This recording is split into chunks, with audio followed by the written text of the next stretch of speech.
Happy birthday, Inai, with your 85 years. May you have many birthdays to become. Have a nice time and good health. God bless you. Thank you, Wim. Happy birthday, Lola. Happy birthday, happy birthday. Happy birthday, Lola. May the Lord God bless you. May the Lord God bless you. May the Lord God, may the Lord God, may the Lord God bless you. I love you, Lola. Inay. I love you, Lola.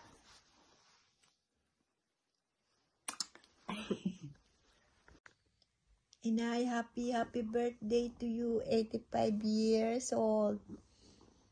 I wish I'm with you on your birthday. I love you so much and very much. I wish you are still stronger.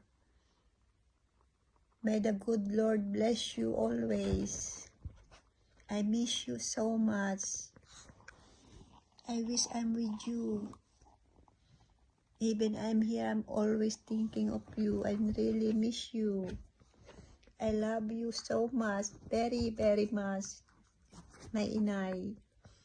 Hugs and kisses for me. Also from Angel and Wim.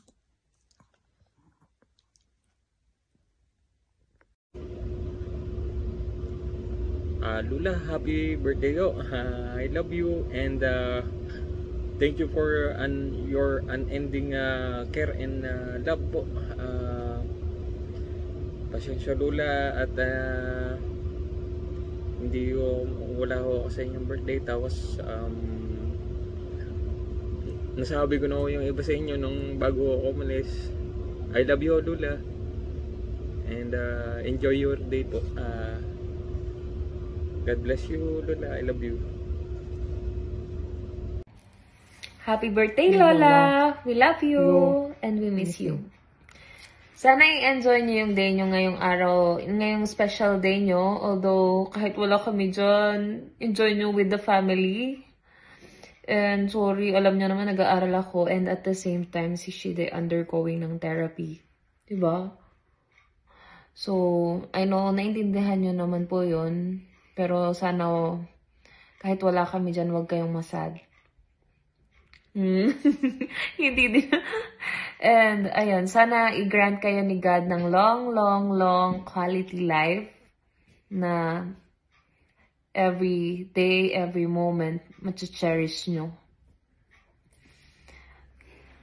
You know naman na love namin kayo ni Shiday. Love mo, Lola? Sabi mo, I love you, Lola. I love you. I love you. I love you. Okay. Sabi mo, Lola, happy birthday. Lola, happy birthday. Ano yan? Ganon. Sabi mo, Lola, happy birthday. Lola, happy birthday. Sabi mo, Lola, see you soon. Lola, see you soon. One of these days, surprise visit namin kayo. Love you. Happy birthday, Lola! Hi, Lola! Happy birthday po! Una po ay nagpapasalamat po kami kay Lord sa biyaya ng buhay na pinagkaloob nila sa inyo. Pangalawa ay pasensya na po at wala kami dyan para personal na makipagdiwang sa inyong kaarawan. Talagang napakalaking blessing po, hindi lang po sa inyo, kundi para sa amin ding lubos na nagmamahal sa inyo. Ngayon po ay 85 na kayo at you already accomplished two things in life so far: the quantity of life and the quality of living. The quantity of life dahil sabi nga nila ang isang buong buhay ng tao ay hanggang 80 years lang. Pero salamat dahil may 5 taon na kayong bonus para makasama pa kami at praying for more years to come. At syempre, the quality of living dahil sa buong panahon na nakasama namin kayo ay kitang-kita namin ang isang napakagandang kalidad ng buhay na ipinamamalas nyo di lamang sa amin na pamilya nyo, kundi pati sa lahat ng mga taong nakapaligid sa inyo. Tunay na ang isang katulad ninyo ay magandang huwaran at ehemplo para sa amin at sa mga susunod pang henerasyon ng ating pamilya. Sa inyo namin lagi nakikita ang kahalagahan ng isang buo at masayang pamilya. Kayo yung tao na hanggat maaari ay sama-sama lagi at nagtitipon-tipon ang buong pamilya. Kayo ng lolo ang simbolo ng mapagmahal na magulang at mapagmahal na ninuno na gagawin ng lahat para maitaguyod ang pamilya. Alam namin ang mga pinagdaanan ninyo para na maibigay ang mga pangailangan ng mga mahal nyo sa buhay. Hindi man namin nasaksihan ng lahat, pero nakita namin ang pagpupursige ninyo ng lolo habang lumalaki kami. Hangang-hanga kami sa kasipagan ninyo mula sa pagtitinda ng kung ano-ano, pagpuputo, paggawa ng mga toyo at suka, sa pagkakarinderya, pag-aahente ng lupa, at kung ano-ano pa. Ikaw na lola, the best ka. Si Lola, madami ang palaging kwento sa mga mahal niya sa buhay at sa mga napakaraming karanasan niya. Hindi ko man nakilala ng personal ang mga mama at papa, pero sa marami niyang kwento tungkol sa kanila ay sobrang hinangad ko na sana naabutan ko sila. Sadya ring mababaw ang luha ni Lola, lalo na kapag nagkikwento tungkol sa mga anak niya na maagang naging mga anghel niya. Bakas ang labis na pangungulila at sobrang pagmamahal niya. Si Lola, ang taong pagdating mo pa lang sa bahay, aalokin ka na agad ng pagkain. Kahit busog ka pa ay pilit ka pa rin pakakainin. At kapag bumisita kami sa kanya, gusto niya lagi na doon kami matulog. Sobrang saya ni Lola kapag andun palagi ang mga mahal niya sa buhay. Palagi siyang nakangiti at ang galing niyang mag-estima ng bisita. Mababanaag mo lang din sa mukha niya ang pangamba na baka nagugutom na sila. Kaya naman palagi siyang abala sa kusina para makapagluto ng masasarap na pagkain para masigurong hindi kakalam ang sikmura ng mga mahal niya sa buhay. Alam niyo ga na ang Lola at si Lester ay may beauty secret? Secret reveal? Si Lola na lang ang inyong tanungin at secret nga nila. Masarap kasama si Lola, masayang kausap, madaming magagandang pangaral, hindi ka gugutumin at ramdam mo palagi ang pagmamahal at pag-aalaga niya. Yan si Lola, namumukod-tangi siya. Gusto kong mag-sorry sa mga kasalanan na gawa ko sa inyo na hindi ko naman ginustong masaktan kayo. Sorry kung may mga pagkakataon na matigas ang ulo ko noong bata ako. Sorry kung may mga panahon na hindi ko masyadong iniintindi kapag pinagsasabihan niyo ako sa kung anong mali sa inaakala kong tama. Bata pa kasi ako noon. Musmus pa ang isip sa mga bagay-bagay. At nung nagbinita naman, siguro ay gusto lang ma-explore at maranasan ng mga bagay-bagay. Sorry kung napapasama ko ang loob ninyo kapag nakikita niyo akong lasing at umuusok kami big dahil sa sigarilyo. Nag-e-explore nga po at sumasabay sa kung anong nakakita sa paligid. Pero huwag kayong mag-alala dahil alam nyo naman na tinigilan ko na yung sigarilyo. 10 taon na nga po. Yung alak naman ay napakadalang na. Hindi ko na nga matandaan kung kailan ang huling pagbabari. Ay teka, naalala ko pala kapag bumibisita ako sa inyo ng lolo lagi, kayong dalaway laging pang-away. Paano kasi, pagdadating ako sa bahay niyo, ang lolo ay pupunta agad sa kanyang cabinet, tapos kukuha ng sigarilyo at iaabot sa akin.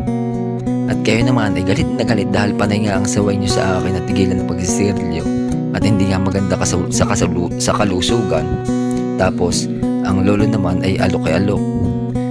Gusto ko din mag-sorry Lola sa napakadaming okasyon ang lumampas na hindi ako kasama sa pakikipagdiwang sa inyo. Sorry kung kinakailangan nating magkalayo para may taguyod ang buhay. Sorry kung sa bawat pagkikita ay palaging may paalam at hanggang sa muling pagkikita. Tapos ang paalaman ay inaabot ng matagalang pagpapaalam dahil sa aalis pa lamang ay ramdam na ulit ang pananabik at gusto na ulit magkasama. Sorry sa mga pagkakataon na napapasama ko ang loob nyo at kayo ay nagtatampo. Sorry din po sa mga gabing hindi ako umuwi sa bahay niyo na kayo pala ay matiyagang naghihintay. Sorry po ulit, Lola. Salamat sa walang hanggang pagmamahal na ipinakita niyo sa amin. Ang inyong presensya sa aming buhay ay isang biyaya na patuloy namin pinapahalagahan at ipinagpapasalamat. Salamat sa mga masasarap na pagkain na inyong ipinatikim sa amin. Salamat sa mga halakhak at yakap nyo na ramdam namin ang init ng inyong puso. Salamat sa mga kwento nyo ng kabataan, karanasan at mga aral na nagbibigay sa amin ng gabay sa araw-araw. Salamat sa masasayang kwentuhan na palaging nauuwi sa iyakan. Salamat sa pagpaparamdam kung gaano nyo kamahal ang mga anak nyo at pati ang mga apo.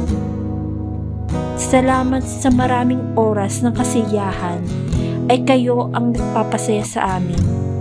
At salamat din dahil sa panahon ng kalungkutan ay nandiyan kayo para maging sandigan at tagapakalma sa amin. Salamat sa napakaraming mga payo na siyang ilaw na gumagabay sa aming mga landas. Salamat, Lola, sa pagiging isang huwaran sa inyong sipag at tiyaga. Salamat din po sa inyong dedikasyon sa pamilya. Salamat sa madami niyong panalangin para kami ay magabayan at mailigtas kung saan man kami dalhin ng agos ng buhay. Maraming salamat po, Lola. Salamat din po sa paghiwalay ng luto ng Tagalog na manok at saka Leghorn na manok para lang may makakain ako. Naalala ko pa nga noon nung nasa Lubo tayo at nag-overnight swimming ang pamilya natin. Sinubukan niyong hayinan na ako ng isang putahe na luto sa Tagalog na manok. Sabi niya, hindi naman Tagalog na manok yan. Tapos kasabwat niyo pa na ng mga tita.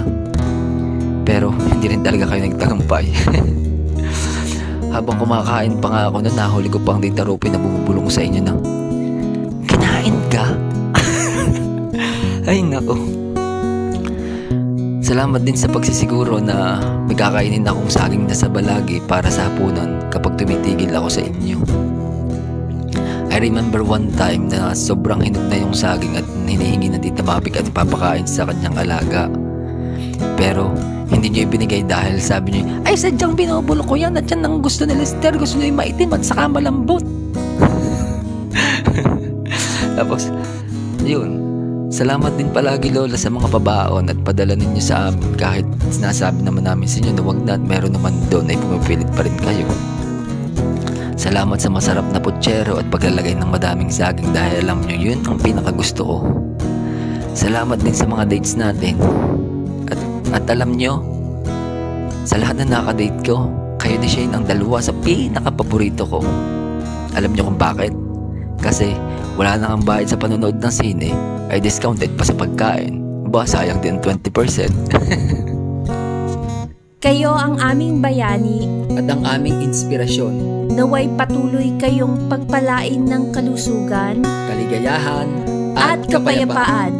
Happy birthday po ulit, Lola! We love you and we miss you. Mwah! Mwah!